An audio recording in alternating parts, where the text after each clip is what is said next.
Hello students, कैसे हैं आप सब। आई होप आप सब बहुत अच्छे होंगे और अच्छे से पढ़ाई कर रहे होंगे। तो स्टूडेंट्स, जैसा कि हम जानते हैं कि पिछले वीडियो में हम डिस्कस कर रहे थे शेखावटी मिशन 100 2026 का जो जारी किया है शेखावटी ग्रुप ने, विज्ञान विषय का 10वीं क्लास का हम जो है पहले पार्ट का रासायनिक अभिक्रिया एवं समीकरण की हम बात कर रहे थे, उसके क्वेश्चंस को हम डिस्कस कर रहे थे।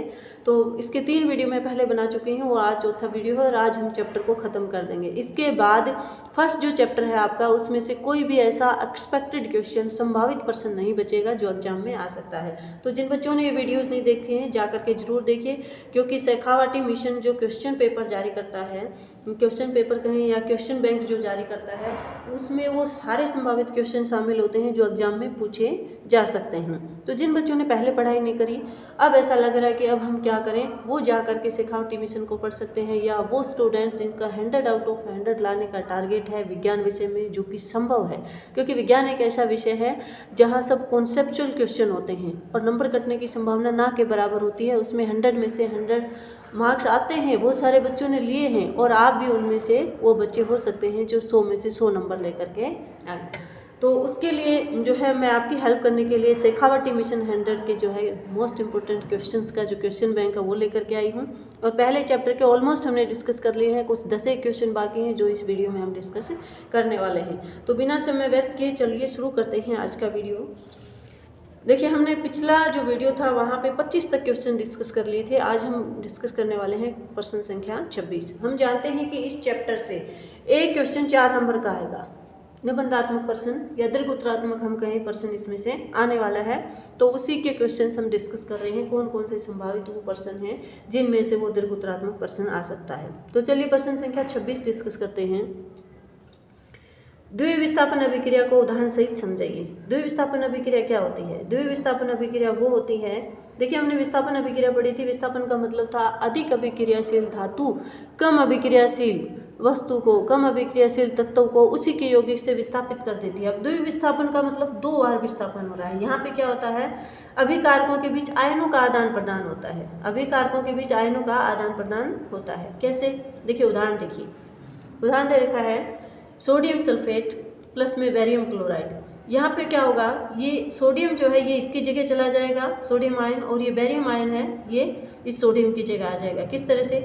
यहाँ पे बन जाता है बेरियम सल्फेट, यहाँ पे आ गया है सल्फेट के साथ, और ये जो सोडियम था ये क्लोरीन के साथ चला जाएगा और सोडियम क्लोराइड। यहाँ आयनों का एक्सचेंज हो गया है, बेरियम आयन और सोडियम आयन का एक्सचेंज हो रहा है, आदान प्रदान हो रहा है। तो ऐसी क्रियाएं जिसके अभिकारकों के बीच में आयनों का आदान प्रदान होता है उसको हम द्विविस्थापन अभिक्रिया कहते हैं। एक और उदाहरण इसका दे रखा है, लेड नाइट्रेट और पोटेशियम आयोडाइड। इनकी जब अभिक्रिया होती है तो क्या होता है, पोटेशियम जो है यहाँ नाइट्रेट के साथ आ जाएगा और लेड जो है वो आयोडीन के साथ चला जाएगा। तो क्या बन जाता है, लेड आयोडाइड और साथ में जो है पोटेशियम नाइट्रेट यहाँ पे बन जाता है। तो यहाँ पे आयनों का एक्सचेंज हो रहा है, आयनों का आदान प्रदान हो रहा है। तो ऐसी अभिक्रिया जिसमें आयनों का आदान प्रदान होता है उसको हम द्विविस्थापन अभिक्रिया कहते हैं। अगला जो प्रश्न है प्रश्न संख्या 27, वो आपको दे रखा है, अवक्षेपण अभिक्रिया किसे कहते हैं? ये क्वेश्चन देखिए आरबीएससी 2014 में पूछा गया है। द्विविस्थापन अभिक्रिया भी आरबीएससी 2014 में पूछा गया क्वेश्चन है। अवक्षेपण अभिक्रिया क्या है? अवक्षेपण अभिक्रिया वो अभिक्रिया होती है जिसमें द्विविस्थापन तो होता ही होता है, यानी आयनों का आदान प्रदान तो होता ही होता है, साथ में अवक्षेप बनते हैं। अवक्षेप का मतलब होता है, इंग्लिश में कहते हैं क्रिस्टल बनते हैं। ठीक है, क्रिस्टल क्या होते हैं, अवक्षेप क्या होते हैं, वो जल में अघुलनशील होते हैं और नीचे तलहटी में जाकर के जमा हो जाते हैं। ऐसी अभिक्रिया को हम अवक्षेपण अभिक्रिया कहते हैं। ऐसी द्विविस्थापन अभिक्रिया जिसमें अवक्षेप का निर्माण होता है उसे हम अवक्षेपण अभिक्रिया कहते हैं। उदाहरण दे रखा है वही, सोडियम सल्फेट और बेरियम क्लोराइड जब मिलते हैं तो क्या बनता है, बेरियम सल्फेट बनता है और साथ में सोडियम क्लोराइड। एक और उदाहरण दे रखा है, एल्यूमिनियम सल्फेट की अभिक्रिया जब बेरियम क्लोराइड से कराते हैं तो क्या बनता है, एल्यूमिनियम क्लोराइड और साथ में बेरियम सल्फेट के क्रिस्टल यहाँ पे बनते हैं।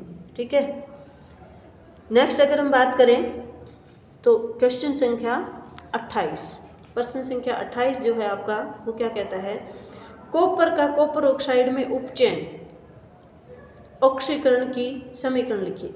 तो देखिए उपचयन का मतलब क्या होता है, ऐसी अभिक्रिया जहाँ ऑक्सीजन का जुड़ना पाया जाए, जहाँ पे ऑक्सीजन का जुड़ना पाया जाए, ऑक्सीजन की वृद्धि जहाँ पे होती है उसे हम ऑक्सीकरण अभिक्रिया, उपचयन अभिक्रिया कहते हैं। तो कॉपर किस में बदल रहा है, कॉपर ऑक्साइड में। तो क्या करेंगे, कॉपर है उसकी जब ऑक्सीजन से अभिक्रिया कराएंगे तो क्या बनता है, CuO, कॉपर का ऑक्साइड बनता है, और यही अभिक्रिया उपचयन की अभिक्रिया होती है।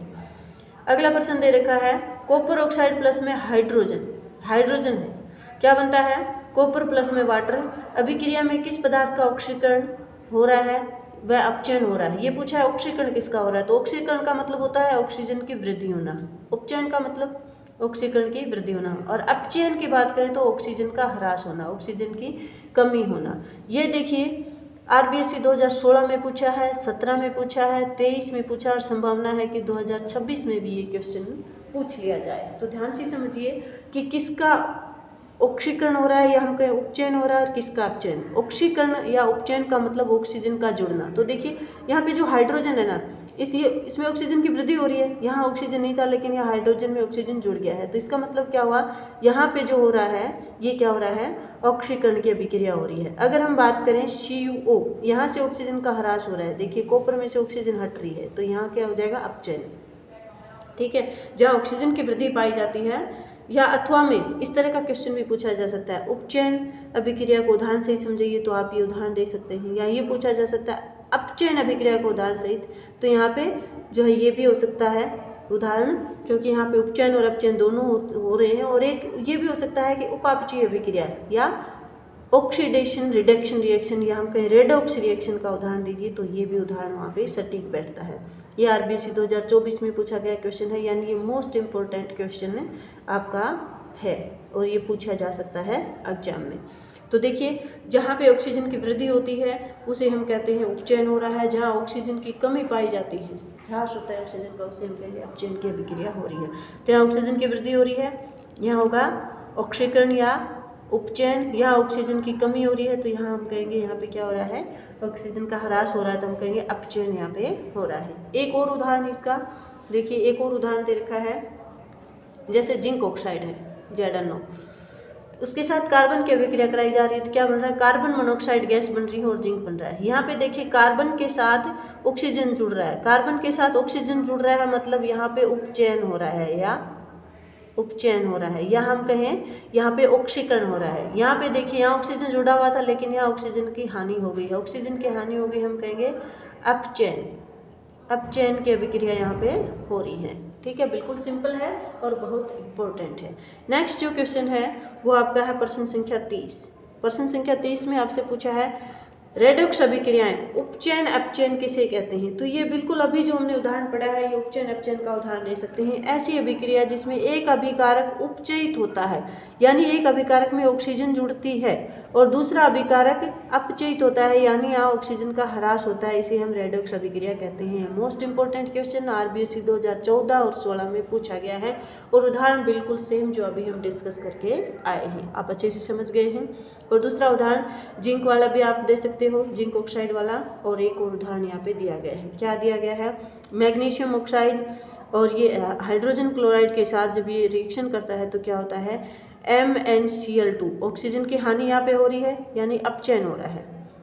और यहाँ पे देखिए ये जो हाइड्रोजन है इसके साथ ऑक्सीजन जुड़ करके वाटर बन रहा है, तो यहाँ उपचयन की अभिक्रिया यहाँ हो रही है, ये इस तरह से आएगा, यहाँ पे हो रही है उपचयन की अभिक्रिया। ठीक है, या एक और भी उदाहरण होता है, उसके बाद इस अभिक्रिया में HCl Cl2 में उपचयित तथा MnO2 MnCl2 में अपचयित हुआ है। आप समझ गए हैं क्यों हुआ है अपचयन और अपचयन, ऑक्सीजन का जुड़ना उपचयन और ऑक्सीजन की हानि जो है अपचयन की अभिक्रिया होती है। तो वो अभिक्रिया जिसमें अभिकारकों का उपचयन और अपचयन दोनों एक साथ होते हैं उसे हम रेडॉक्स अभिक्रिया कहते हैं। नेक्स्ट जो क्वेश्चन है आपका प्रश्न संख्या 31। चलिए देखते हैं क्या है प्रश्न संख्या 31। ये है प्रश्न संख्या आपका 31। निम्न अभिक्रियाओं में उपचयित तथा अपचयित पदार्थों की पहचान कीजिए। उपचयित का मतलब ऑक्सीजन का जुड़ना, अपचयित का मतलब ऑक्सीजन की हानि।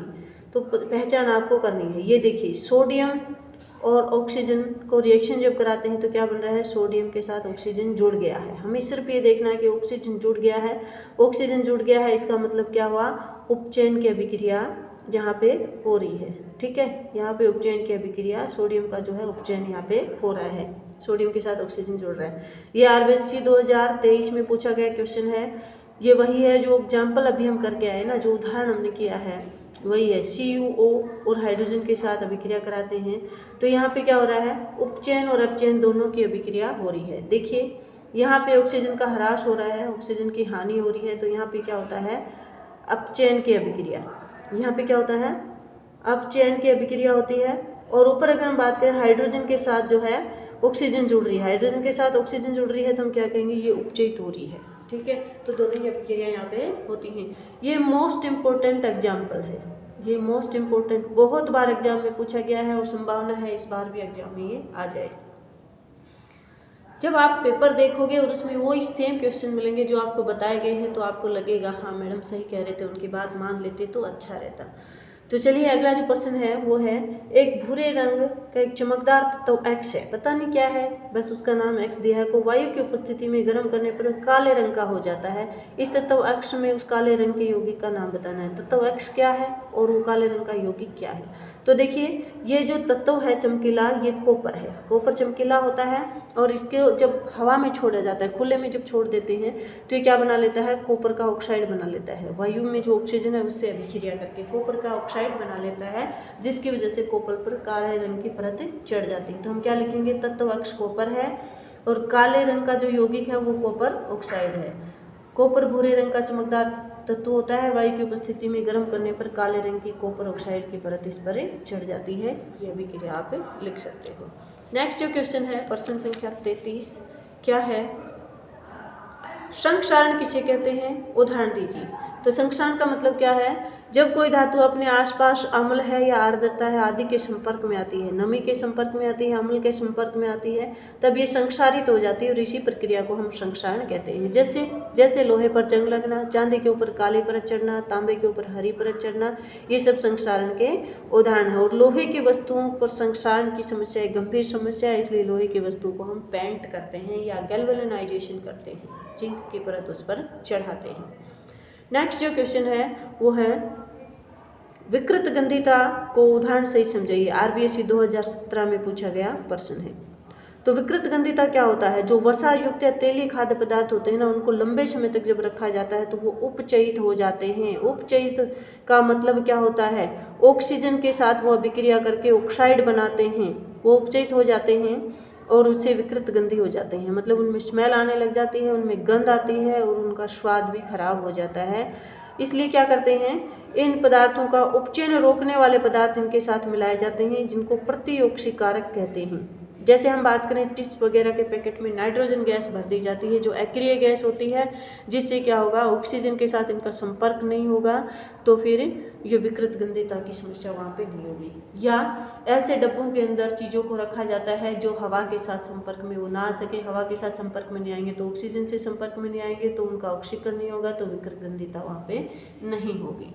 नेक्स्ट जो क्वेश्चन है प्रश्न संख्या 35, निम्नलिखित रासायनिक समीकरण संतुलित कीजिए। ये आरबीएससी 2022 में पूछा गया क्वेश्चन है। तो ये कुछ रासायनिक समीकरण दे रखे हैं जो संतुलित करके आपको दिखा रखे हैं। तो समीकरण को संतुलित कैसे करते हैं, संतुलित करने का मतलब होता है किसी भी रासायनिक समीकरण में जो अभिकारक होते हैं और जो उत्पाद होते हैं, उन दोनों में, अभिकारक और उत्पाद में किसी भी तत्व के परमाणुओं की संख्या समान होनी चाहिए। जब समान होगी तभी हम जो है उसको संतुलित रासायनिक समीकरण कहेंगे। और इसको हम बार बार अलग अलग संख्याएं रख करके, अलग अलग संख्याओं से उनको गुणा करके, यानी हिट एंड ट्रायल विधि से किसी भी समीकरण को संतुलित कर सकते हैं। तो ये संतुलित समीकरण आपको यहाँ दे रखते हैं।